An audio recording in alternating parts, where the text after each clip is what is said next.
What would have to be true if you were legally bound to hire and keep your executive assistant for 3 years? In today's episode, Tim Francis explains how that one absurd question saved him from burnout, fixed 5 failed hires in a row, and unlocked a level of calm, focus, and leverage most founders don't realize is even possible. Welcome back to the Mike Method. I'm Mike Desjardins.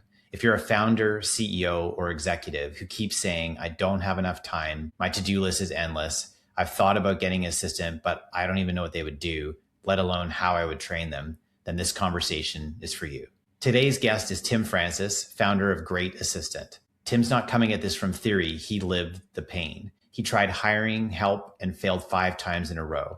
And it wasn't just inconvenient, it pushed him towards the edge of burnout and forced a brutal look in the mirror. Maybe the common denominator was him. What followed was a total reset, how to hire, how to lead, and maybe most importantly, how to delegate in the right sequence so you can actually feel results in the first 30 to 60 days. In this episode, Tim breaks down why delegation isn't binary. It's they do parts, you approve parts, and the system improves over time. His 7 yes tests for choosing what to delegate first so you don't sabotage the relationship before day 30. The 360 delegation method for transferring your expectations without dumping chaos on another human being. How to find a real long-term time zone, culturally aligned EA, and why cheap overseas often becomes the most expensive decision. And the most surprising outcome of all, not just more hours, but a quieter mind, fewer tabs open in your head, and a level of peace that changes how you show up everywhere. And yeah, we talk numbers. If you're wondering what it actually costs to hire a high-quality EA, Tim gives a clear benchmark. So if you're ready to stop being an Uber driver of your own life and start operating like a prime minister or president, last to arrive, first to leave, fully briefed, this is your episode. Here's my conversation with Tim Francis. Let's dive in. Tim, I really appreciate you making time to be on the podcast today. Great to be here. Okay, so, I was thinking about when we first met and you telling me your story and your background, which listeners heard in your introduction. And it got me thinking about this challenge that kind of exists out in the business world. And I say it's with founders, CEOs, executives, but I would really say it's anybody who's in high performance, who is just kind of like playing at a high level and then trying to figure out how to go to a level even higher. And for some reason, this conversation seems to be magnified post-pandemic. I don't know why, it just is. And the conversation is this: I don't have enough time. I never feel I can get to the things that are important. I feel like my to-do list is too long. I've thought about getting an assistant, but I don't even know what they would do. I don't know what they do.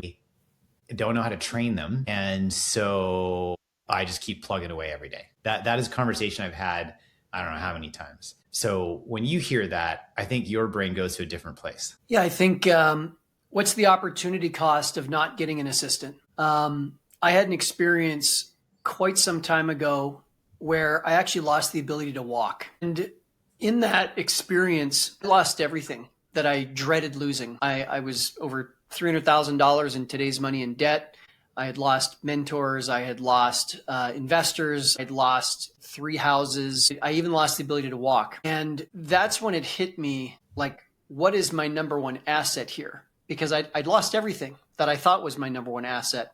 But at the end of the day, despite losing all that, I was still here. I wasn't dead. So if I could survive losing all of those things and I could still come back, what is my number one asset? And I think a proxy would be to say health, but I think even a step deeper than that is me, my individual spiritual self, not to go too far down the spiritual or religious path or anything like that, but that flicker of spirit that resides in every single one of us. And I think in us entrepreneurs and leaders, there's a little extra spice and kick to that. And I knew that as long as I could protect that tiny little pilot light, as small as it has gotten, despite all the failure, as long as I could protect that, I could come back. So if that's the number one asset here, I'd been trying tech tools to try and get my time back. I'd tried Pomodoro techniques and I'd tried, and each made a bit of a difference. But ultimately, when my business is twice as big, 3 times as big, 5 times as big, when my responsibilities are 10 times bigger, getting a 5% lift or a 10% lift just doesn't do the trick. At some point, you have to take that magical jump that, Dan Sullivan and Ben Hardy talk about, the who, not how jump. I can't possibly pedal this bike any faster I'm trying to go to Europe from North America. No amount of pedaling will do the trick because number one, I can't pedal any faster. And number two, bikes don't go in the water. So there's like, as Einstein says, a fundamental shift needs to happen because the consciousness or the strategy or the thinking that got us to where we are today is not the consciousness or strategy that's going to get us elsewhere. Now, I'd also tried hiring overseas for $4 an hour, $5 an hour, going to a developing country. And I failed 5 times. 5 times in a row, I failed at getting an assistant.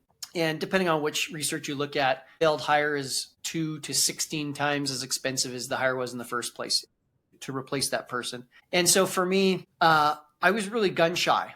I was very gun shy about trying for a 6th time to get an assistant. So I found myself in this dilemma. On one hand, I had failed over and over and over again. And I really believed no one could do the work as well as I could. And I really believed that, my skill set was too unique, or my client relationships were too sacred, or my knowledge and information was too confidential. And so I didn't want to get an assistant. But what was the alternative? The alternative was to burn out again. And that I'd already been to the edge of that precipice and I wasn't going back. So I'll always remember, like, I live in Austin, Texas now. At the time I was living in Edmonton, Canada, where I was born and raised. And Mike, I had this moment where I looked in the mirror. I was in my 24 townhouse on the 2nd story, looking into the bathroom mirror. And it dawned on me that, like a person who's been divorced 5 times, I was probably the common denominator, seeing as I was the boss who had hired 5 failed assistants in a row. And I'm the boss who onboarded 5 failed assistants in a row. And I was the boss that had trained 5 failed assistants in a row. Like a lot of people, I get a lot of really great ideas in the shower. So, I turned on my heel, stepped into the shower, turned on the water, and, the water starts showering me. And then the strangest of all strange questions comes to me. And it's like a divine down from the heavens. And this question, which I'll share in a moment, is absolutely absurd. However, unbelievably productive, changed my life in terms of getting my time back and my overall productivity. And that question was, what would have to be true if I was legally bound to keeping my next executive assistant for 3 years? Can't fire them, can't reassign them. So I wandered around my life haunted by that question for 2 days. And I had my cell phone, my kind of Apple Notes was open, and I would be in the grocery line and I'd think of something, and I'd be driving and I'd think of something, and shoveling snow in Edmonton and think of something. And before I knew it, this list had 25 items. But then it dawned on me.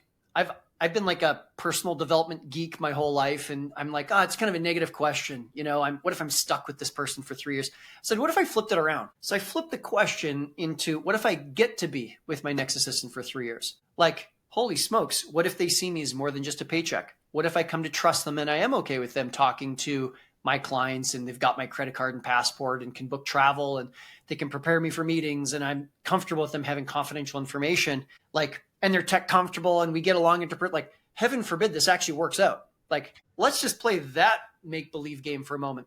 So I started a second Apple Note on my phone, and that question haunted me for the next couple of days. What would I do differently if I knew that my assistant would stay for 3 years? What if I got to be with my next assistant for 3 years? So I started making a list, and my items were like, well, I'd get to know them as a real human being.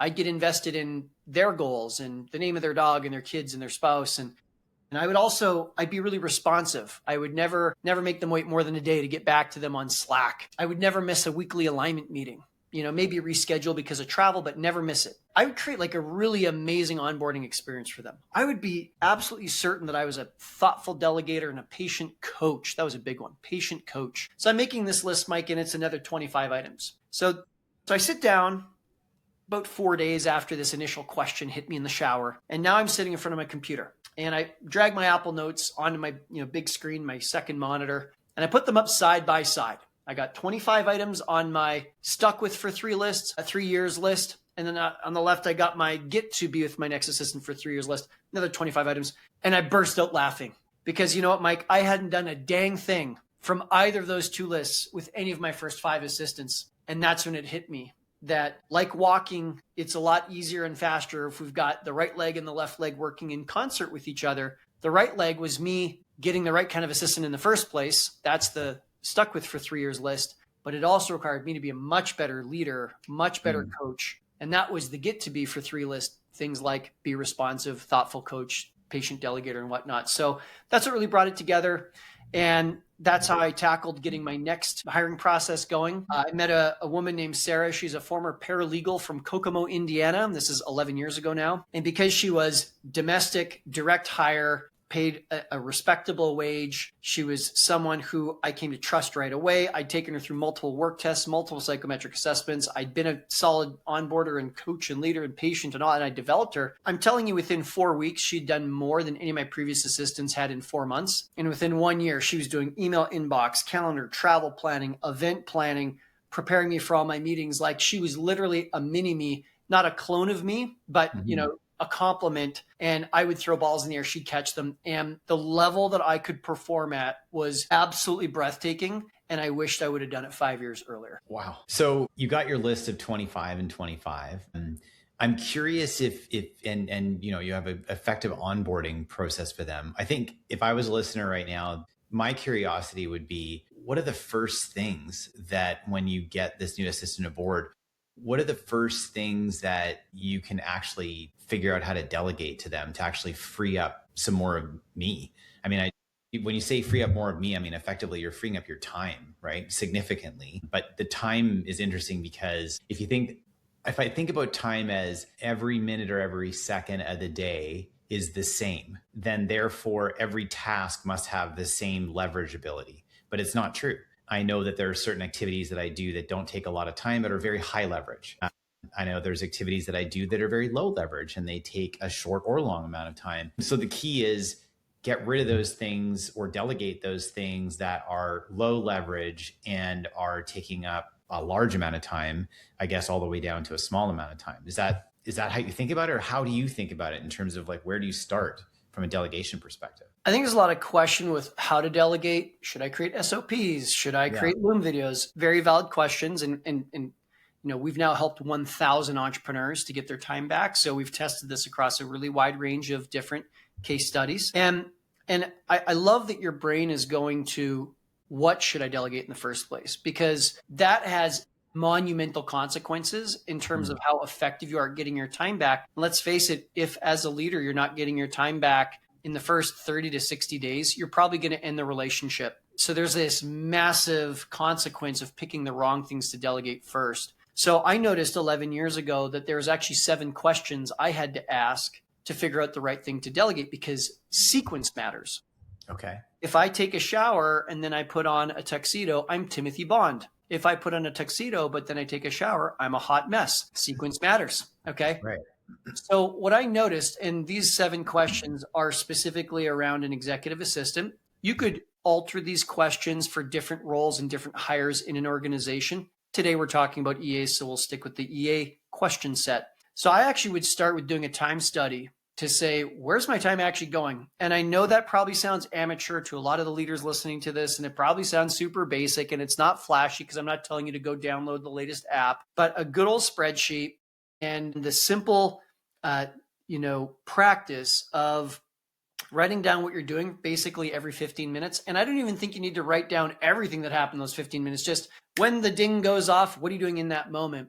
And the pro tip here is it's not enough to say email or meeting or Zoom call or in a plane, in a car. We actually want to know the tool or the context that you're in. So tool would be email, context would be meeting or plane. Yes, we want the tool or context, but we also want to know the activity of what's happening. Because I'm going to imagine sometimes, Mike, or I'll use myself as an example. Some emails I get, it's like, oh, Tim, you're looking to acquire this company, and here's a really important memorandum of understanding. That's a very different email than so-and-so lost their username and password. So if your time study just says email or calendar or meeting, that's not as helpful as also getting into the activity that's happening inside that tool or that context. So we've got our time study for 2, maybe 3 business days. I wouldn't even worry about if these are typical days or not. Just do it. And then from there, we ask the 7 questions I'm about to share. So I call this the 7 yes test. It's something we teach to all of our entrepreneurs and all of our leaders. The questions are, is the task a $10 to $20 an hour task? Second question, does it happen at least every 1 or 2 weeks? 3, is there room for error if this task is misperformed? 4 is, can one repetition be completed in 20 to 60 minutes? Question 5, does it require you as a delegator to create minimal training? Question 6, does it require your assistant to learn very little? Question 7 is, are you already doing it? So these 7 questions, when you apply those questions to any one of the tasks in your time study, it'll very quickly reveal what can be delegated versus what cannot. And if you get to a no on any particular task, it doesn't mean it's the end of the road. You actually have 3 options. Option 1 is to unpack the task into a smaller piece. Option 2 is to add supervision or approvals. And then the third option is to pick a different task.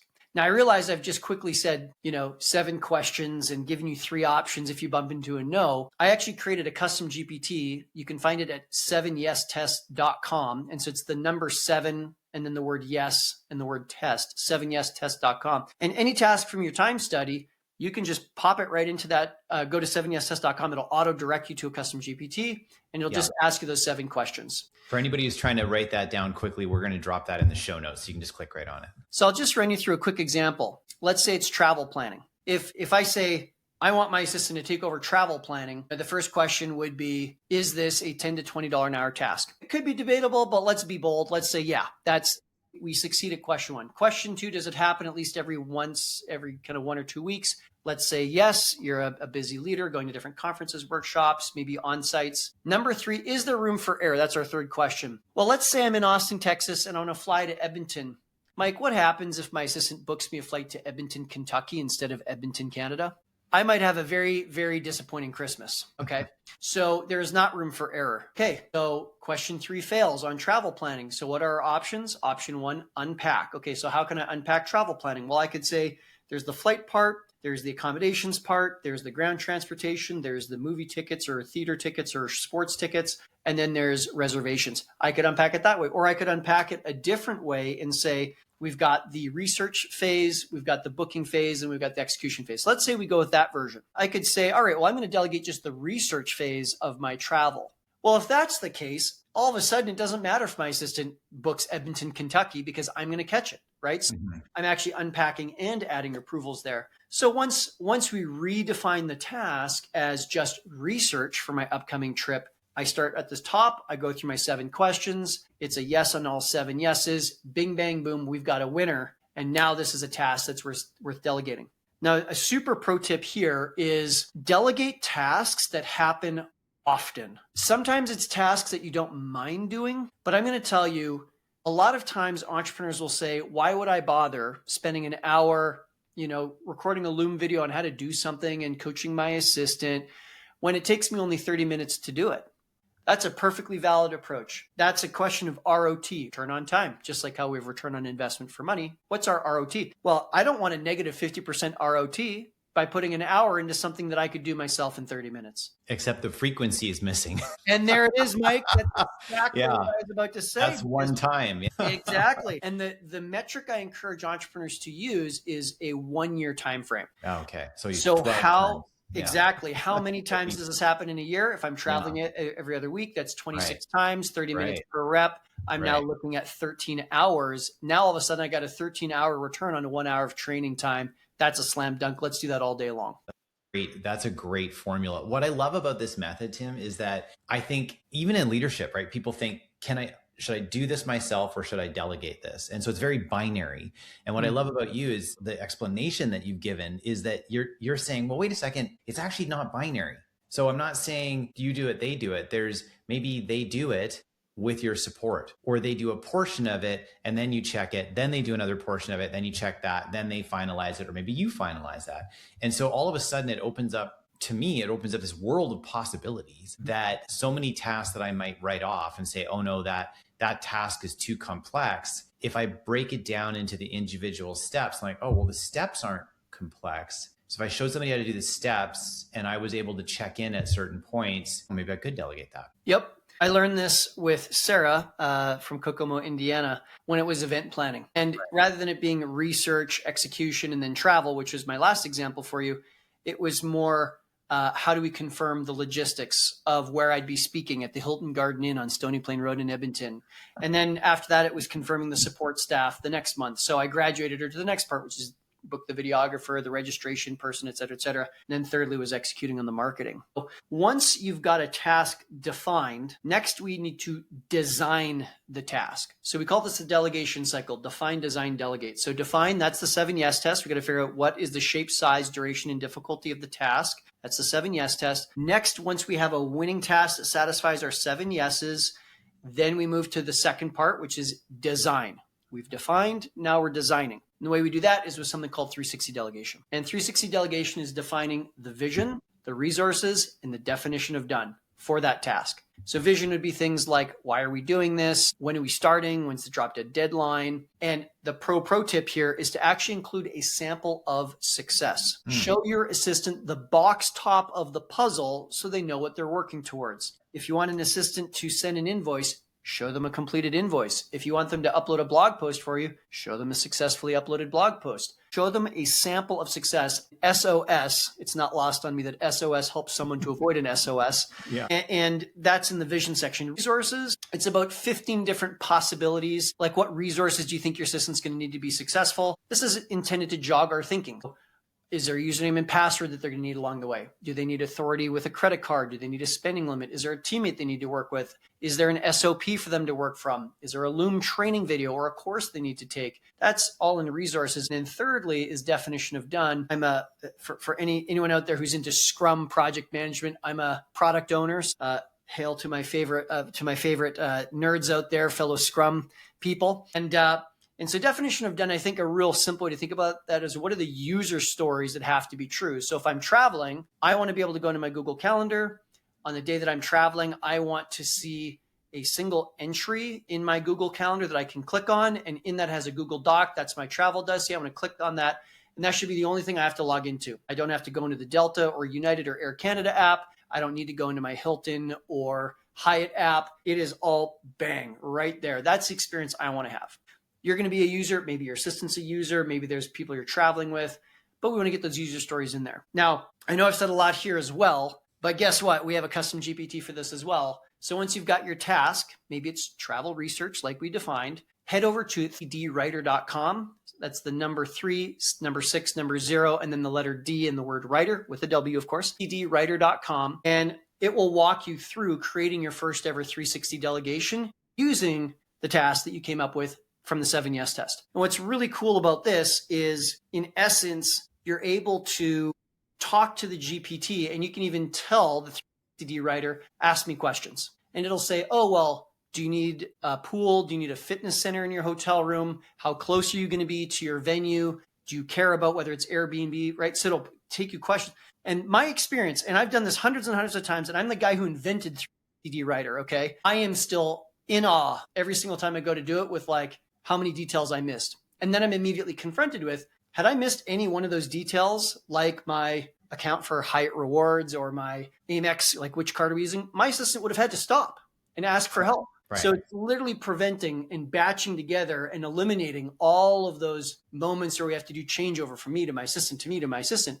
And then at the end of that, you end up with a Google, with a response from ChatGPT. You can copy and just paste that into a Google Doc or into Trainual or however it is you like to communicate. And guess what? Now you're starting to build a playbook even for your assistant. Now, the pro tip here is, if you record yourself doing the task in Loom, Loom actually allows you to download your transcript. So you can just take the transcript from your Loom recording, put that into 3D Writer, and holy smokes, do you ever start downloading your brain 10 times faster than you ever thought. And all of a sudden, any complaint that a person might have that, oh my God, it's going to take me an hour to train an assistant, now gets shrunk down to like 15 minutes. And now that ROT equation gets extremely interesting. Very, very, very. So we're going to drop the 360D writer URL for the ChatGPT into the show notes as well. So for anybody who's trying to quickly craft that, it'll be there for you. So once you've done those 2 steps and you've gotten clarity on this is all about what and how you want to transfer over things. We've also, I guess, touched on why, which is we want to kind of buy some time back in our lives actually get some of that freedom and time back so that we can work on whether it's just blue sky, as you say, your best ideas come in the shower. So that just requires time to be away from the business and away from the day to day, or it's things that are really important to us that we haven't had a chance to focus on. And now we've got time back to do that. So once we have those things, we've got a what, we've got a why, we've got a how. How do we find the who? That's a great question. So I think a lot of that answer sits inside of what would you do differently if you were legally bound to staying with your next assistant for 3 years? For me, that answer was, I am not hiring overseas. If I got to keep this next person for 3 years and I cannot let them go, I can't fire them, I can't even reassign them, I'm hiring domestic. I'm also not hiring a weekend warrior. I don't want someone who's just kind of evenings and weekends, or someone who's just dipping their toe into being an EA, but really they're going back to grad school in the fall. Yeah. I don't want to get someone who's a mentee who doesn't really want to be an EA, but just kind of wants to be me one day. I don't want any of that. I want someone who's a committed, dedicated, long-term career executive assistant who matches my purpose, mission, and values. So I am more than just a paycheck to them. And so I recommend everyone who's ready for that rock solid right-hand EA that you are hiring someone from the same time zone, language, and culture, business culture. So if you are in Australia and New Zealand listening to this, do not get someone from the United States or Canada. Get someone from Australia or New Zealand. If you're in the United States or Canada, get someone from the United States or Canada. Don't go to Europe. Don't go to Asia. Don't go to Australia or New Zealand. I also think that a hiring funnel is of dire importance. More and more this day and age, people can say anything. And, we've looked at over 100,000 applicants. And I'll even tell you, like, fraud is a problem, where if I give someone a totally asynchronous experience and I'm like, hey, write me an essay on this, to see their writing skills or something. I mean, they could use ChatGPT. They could have their friend do it. I mean, it is just like almost hilarious how little like integrity there is to that. Furthermore, reference checks of the past are getting harder and harder, and especially in an ever litigious society, especially in the United States, employers are less and less likely to give you any kind of a review on how their past employee performed. They might confirm that person worked at their business and perhaps a start and end date, and that is it, because they're afraid of getting sued. I had that from Microsoft doing a reference check for somebody I hired recently, and this person happened to be on the legal team at Microsoft, and her response was, I can confirm employment. I said, oh, okay. Can you share the working relationship you have with this person? Like, did you work with them regularly? All I can do is confirm that they were employed from this time to this time. That's our policy. I'm like, oh, that's been a helpful reference. So what are we supposed to do? So, like, I'm a big show me, don't tell me guy. Sure. Big time show me, don't tell me guy. So when I go back to that question, what would I do differently if I was legally bound to staying with this next assistant for 3 years? Yeah. I started making a list of every way that I would evaluate a candidate. And so what we use now is a 23-step process. It's multiple psychometric assessments, it's multiple interviews, and it's also multiple work tests where we're literally watching a person work. It's the difference between an indirect measure, which is kind of like, oh, Tim's 175 pounds and Mike is standing next to Tim. How heavy do you think Mike is? Where it's like referential. That's an indirect measure in the scientific method. A direct measure is Mike's just going to stand on the scale. We're going to look at the number. So I want a direct measure as much as humanly possible. And secondly, by having a multi-step hiring funnel, you also smoke out the people that are not that motivated. And the truth, the law of large numbers starts to kick in. A person can't just get lucky once. They have to show up consistently over and over and over again through all of our 23 steps. And the pro tip, I think, if I could have entrepreneurs do any one thing, is I would have them look at just way more candidates. There has to be enough hay for the needle to appear, right? So, in the past, when I failed 5 times, I looked at maybe 3 candidates. And often, if I'm being honest, Mike, I'd just be on Facebook like, hey, who's got someone? And then the first person who got recommended, I would just hire them, right? Right. Now, we're looking at dozens, if not hundreds of candidates. So just increasing candidate volume already dramatically improves your likelihood of success. In the research I've done, and there isn't a lot of research on this, but in the research I've done, entrepreneurs attempting to get an assistant themselves have a 90-day stick rate of about 30 to 40%. So we as entrepreneurs would actually be better off if we just flipped a coin, because at least that would be 50-50, right? And oftentimes we're plagued by like a similarity bias. We want people who talk like us, feel like us. It just feels natural, feels comfortable, right? Well, is that really what we need? Do we need two innovative people both throwing balls in the air and there's now no one to catch the balls? You know what I mean?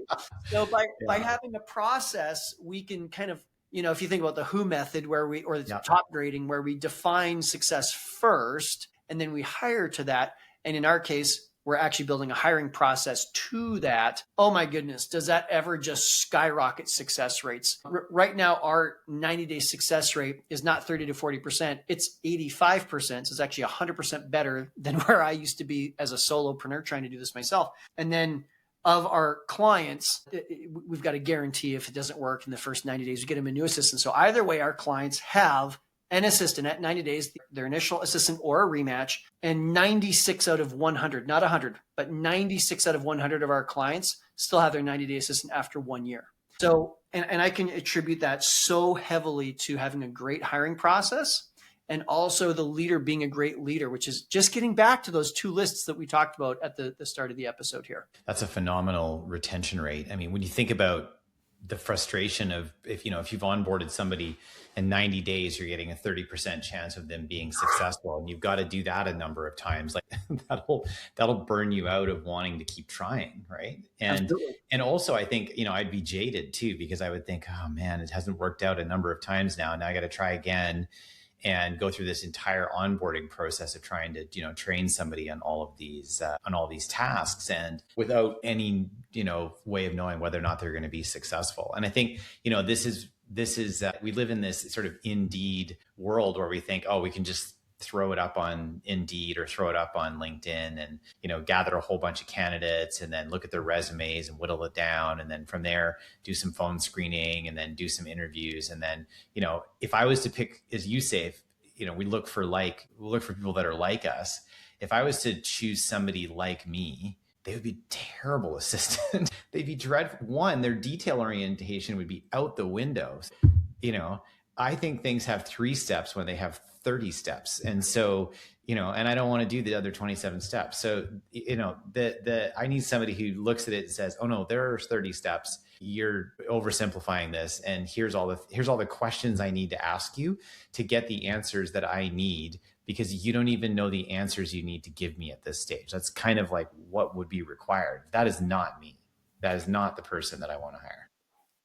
And we can bridge the gap between the no detail-oriented brain and the detail-oriented brain in your EA by using the 360 delegation. Because when I start using 360D, and keep in mind, I'm the guy that invented this thing, and I still, from time to time, I'm like, I don't really want to do a 360D like this. I just want to just get it done, right?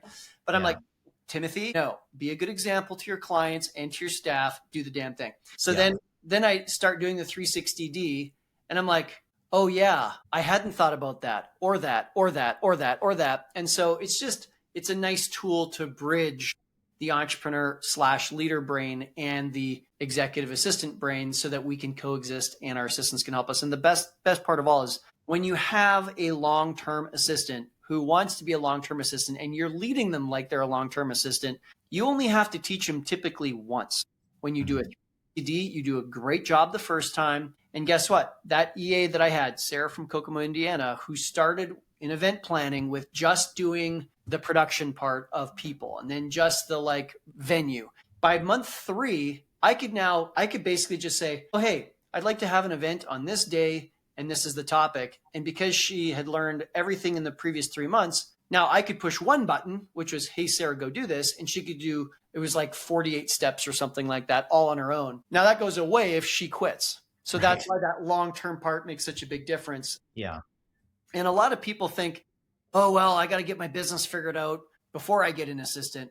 And that's how I used to think too. But then it dawned on me, I'm only going to figure out my business if I have an assistant. And so I went from Tim Francis marketing to then having like a COO ops consultancy type situation. And then after that, I had a hiring company. And it's my EA who has freed me up no matter what I'm doing. And not just in my business life, but she actually also supports in my personal life too. Meal deliveries, house cleaners, like she's the quarterback of everyone in my life. And so when she can free me up whatever business or businesses plural that I'm working on because I'm properly 3Ding my life down to her. Once she's doing that, guess what? That frees me up to say, okay, well, what do I want to be when I grow up? Air quotes, right? What is the future of AI in my industry? I think we entrepreneurs, we need to be the Indiana Jones. In my team, I'm lovingly known as Tim Deanna Jones. So I'm the Tim Deanna Jones that, and like just yesterday, true story, Mike, just yesterday, I literally spent 11 hours straight inside of Lindy.ai, which is an AI agent tool, to say like, okay, how's this going to affect our business? Where can we take advantage of it? And I was able to build an AI agent that can take a 45-minute project for one of our staff members and do it on autopilot with AI with about $13 of credits. That is an amazing savings of time, energy, and money for everyone. And it's infinitely scalable up or down. And it also doesn't need to take any time off to go on vacation, right? It's an AI agent. From that 10 to 11 hours of deep work and focus, I understand the future of AI in my industry better than 99.99999% of people. Then tomorrow, I'm also going to have something like 7 to 8 hours of deep work. All I'm doing is thinking carefully about the letter of intent I want to put out for a law firm that we're a part of the acquisition process. That's a deal that's going to be worth millions and millions of dollars. One deal worth millions and millions and millions of dollars over the next 10 to 15 years. And I can't structure that if I don't have the deep work time to focus on what I'm doing. So there's something I call the positive profit loop. And what that is when an entrepreneur can delegate the first task, that frees them up to then turn around and go do something with business development or something around cost savings to be able to push the financial performance of the business, even if it's only up by 0.5%, right? And with the new money that gets freed up, that entrepreneur has even more budget to hire an assistant at an even higher level. And guess what? That now doubles the amount of time the entrepreneur is freed up, deploy that towards revenue generating or finance driving. So it just becomes this not vicious cycle that goes down, but a virtuous cycle. Virtuous cycle, yeah. Exactly. Yeah. So my curiosity then, so you talk about the out of that last piece, this executive assistant versus personal assistant. And what I hear you saying is, well, no, actually we can blend that into one person. So that's somebody now who is adding value in pretty much all areas of your life. So when you think about that, like what's been the most surprising outcome? I mean, obviously getting your time back, being able to work on higher leverage things is sort of the obvious answer. What's the non-obvious answer? Like when you look back at your life now, or when you compare it to other entrepreneurs and founders that you know, what are some of the benefits that aren't as obvious from going down this path of having an EA-PA combo? Yeah. So first of all, I think, there's this great story. Dan Kennedy, the famous marketer, he had a sales team. And one day, this was all in Ohio, and Dan actually drove past his sales guy's house, just kind of, out running errands. And he saw his sales guy who had been missing quota mowing his own lawn. And he's like, wait, this guy could be on sales calls, but instead he's mowing his lawn. So for $20 an hour, this guy's missing his quota. So my friend Jimmy, who actually lives in Chilliwack, not far from you, he says, are you willing to be an Uber driver for $20 an hour? Are you willing to be a skip the dishes guy for $30 an hour? Are you willing? And people are like, well, no, of course not. I mean, I'm an entrepreneur. I have big, important things to do. I've got sales to close. He's like, well, that's interesting because you seem to be an Uber driver every single time, you're going to the grocery store and getting your own groceries. It's like, yeah, right. I guess that does pencil out, right? Or every time you go to pick up the pizza or the whatever, you're being a skip the dishes driver for $20 an hour. And we literally just don't take our time seriously. Even some of the most successful people I know literally do not take their time seriously. And I had a couple experiences that really changed my life. One was when I was a college athlete and I got the experience of,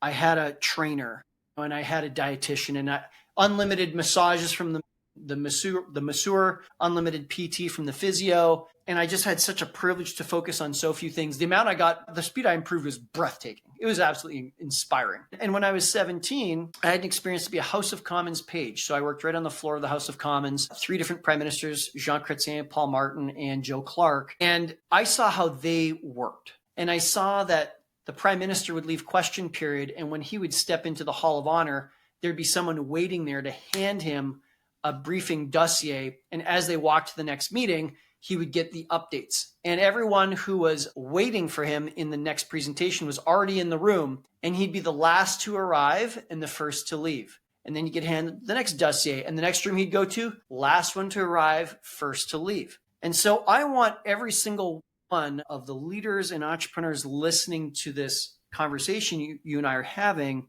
to start thinking themselves as the president or the prime minister, right?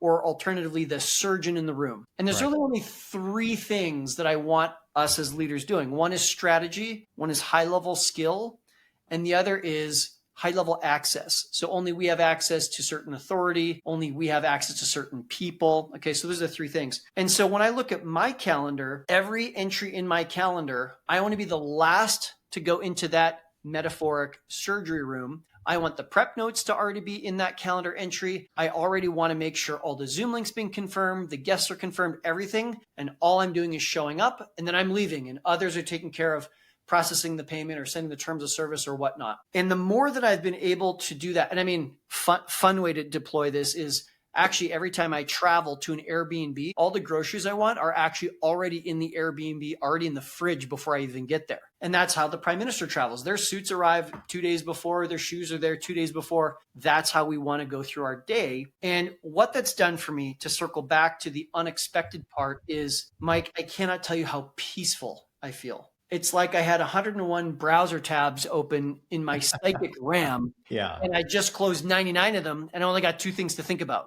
right? And to just have that level of inner peace, and that the voice running a million miles an hour is so quiet and it's slowed down, and I can just be so present.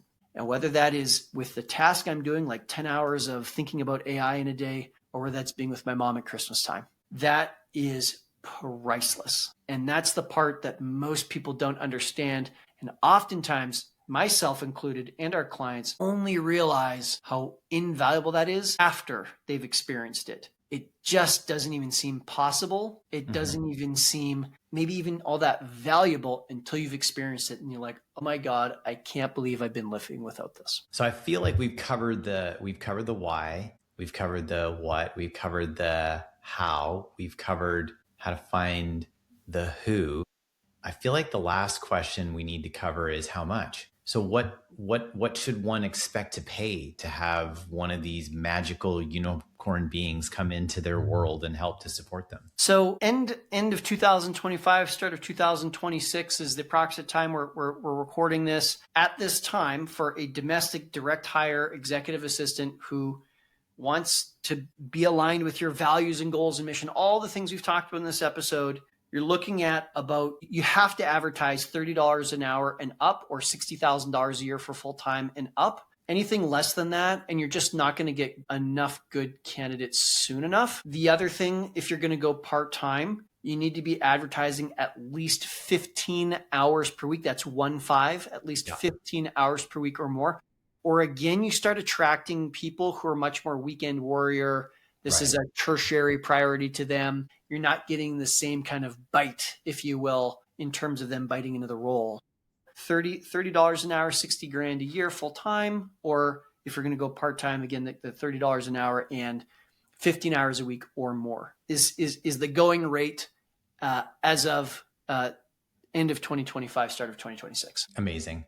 Tim, I really appreciate you making time to share your knowledge and your experience. We're going to drop the URL for people that want to track you down and get help from your team to help to find their next EAPA, to help to get all this time back and to free themselves up to do the high leverage work that's actually going to create more wealth, as opposed to doing the low leverage work, which just burns your time and potentially burns you out. Yeah, thanks, man. I appreciate you being here today. Most appreciated.